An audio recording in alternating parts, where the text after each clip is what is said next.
Hi hello. ഈ കാണുന്നതുണ്ടല്ലോ, ഇത് കടുത്തുവയാണ്.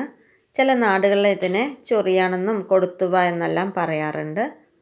നമുക്കിന്ന് ഇത് വെച്ചൊരു അടിപൊളി തോരൻ റെഡിയാക്കിയെടുക്കാം. ഇത് കാണുമ്പോൾ അയ്യേ എന്ന് പറയരുത്. എന്താണെന്നറിയോ, ഇത് നല്ല പോഷക ഗുണമുള്ള ഒരു ചെടിയാണ്.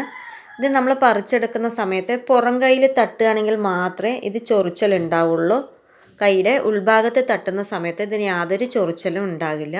അപ്പോൾ നമ്മൾ ഇതിൻ്റെ തളിരില നോക്കി നമ്മളൊന്ന് പറിച്ചെടുക്കണേ. അതിനുശേഷം നല്ലപോലെ ഒന്ന് കഴുകിയെടുക്കണേ. മഞ്ഞൾപ്പൊടിയും ഉപ്പും ചേർത്ത് 3-4 വട്ടം നമ്മളിതൊന്ന് കഴുകിയെടുക്കുന്നുണ്ട്.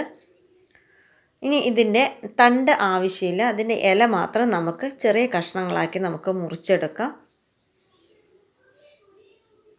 ഇത് കഴിക്കാനായിട്ടും നല്ല ടേസ്റ്റാണ്. ഈ കടുത്തുവ നമുക്ക് എല്ലാ സമയത്തും കിട്ടില്ല. ഈ മഴ സമയത്തൊക്കെയാണ് നമ്മളിത് കൂടുതൽ കാണാറ്. ഇനി ഇത് നമുക്ക് ചെറു കഷ്ണങ്ങളാക്കി കൂടി അരിഞ്ഞെടുക്കാം. നമ്മുടെ ചാനൽ സബ്സ്ക്രൈബ് ചെയ്യാതെ കാണുന്ന കൂട്ടുകാരുണ്ടെങ്കിൽ ഒന്ന് സബ്സ്ക്രൈബ് ചെയ്യണേ. കൂടെ തന്നെ അടുത്തുള്ള ബെല്ലൈക്കൻ കൂടി ഒന്ന് ക്ലിക്ക് ചെയ്യുകയാണെങ്കിൽ ഞാനിടുന്ന വീഡിയോ ഉടൻ തന്നെ നിങ്ങൾക്ക് നോട്ടിഫിക്കേഷനായിട്ട് ലഭിക്കുന്നതായിരിക്കും. നമ്മൾ ഇതെല്ലാം ഒന്ന് അരിഞ്ഞെടുത്തിട്ടുണ്ട്.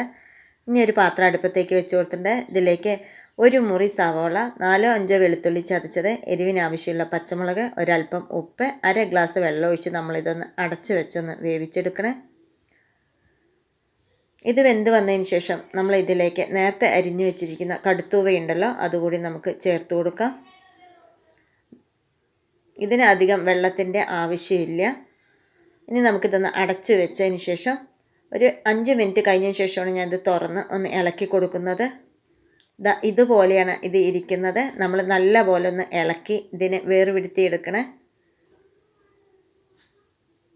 ഉപ്പിൻ്റെ ആവശ്യമുണ്ടെന്നുണ്ടെങ്കിൽ നമുക്ക് ഈ സമയത്ത് ചേർത്ത് കൊടുക്കാം. അധികം ഇല നമ്മൾ വെക്കുകയാണെങ്കിലും ഇത് വാടി വരുന്ന സമയത്ത് ഇത്ര കണ്ടേ ഉണ്ടാവുള്ളൂ.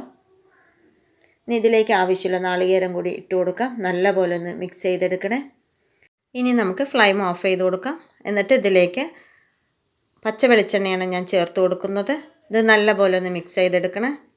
ഇലകളിൽ അമൃത് തെളിക്കുന്ന കാലമാണ് കർക്കിടകക്കാലം.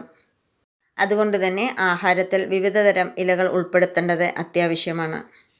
ഒരു വർഷത്തേക്കുള്ള ശാരീരിക പ്രതിരോധ ശേഷി നേടിയെടുക്കാനായിട്ടാണ് നമ്മൾ കർക്കിടക മാസത്തിൽ ഇതുപോലുള്ള ഇലക്കറികൾ കഴിക്കാറ്. കടുത്തുവയില ചൊറിയെന്നുള്ള പേടി വേണ്ട. ഇത് വെന്ത് വരുന്ന സമയത്ത് ഇതിന് ഒട്ടും ചൊറിച്ചലൊന്നും ഉണ്ടാവില്ല. അപ്പോൾ ഇതുപോലെ ഒരിക്കലെങ്കിലും ഒന്ന് ചെയ്ത് നോക്കണേ.